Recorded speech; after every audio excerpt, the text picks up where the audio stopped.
بعض لوگوں نے قربانی کے لیے اور بعض نے ولیمہ کے واسطے ایک ہی بڑے جانور میں حصہ خریدا ہو تو یہ جائز ہے، شرعاً اس میں کوئی قباحت نہیں۔ ولیمہ مسنونہ کی نیت سے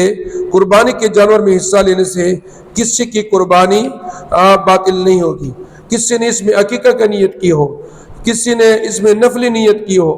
بالکل مختلف قسم کی نیت اس میں کی جا سکتی ہیں،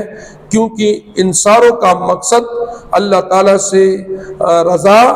اور اللہ تعالیٰ سے ثواب حاصل کرنا ہوتا ہے۔ لیکن اگر کسی نے اس میں گوشت کی نیت کی کہ مجھے گوشت ملے جس کے ذریعے میں شادی کا پروگرام کروں یا کسی اور پروگرام کے لیے مجھے گوشت ملے،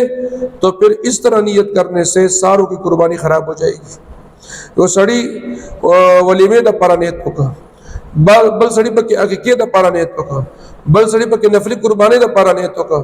او بل سڑی پکے واجب قربانی دا پارا نیت پکا۔ نو مختلف نیتونه په ساروی کې راجمع شول، دا ټول نیتونه صحیح کیږي، ولې د ټول مقصد د الله جل جلاله رضا حاصل اول دی۔ خو که چېرته یو سړي دا نیت پکې وي چې ما ته غوښه ملاو شي چې زه په هغې باندې د واده پروګرام وکړم یا څه بل څه نیت یې ورته کړي د غوښې، نو بیا د ټولو قرباني ورسره صحیح کېږي نه، لہذا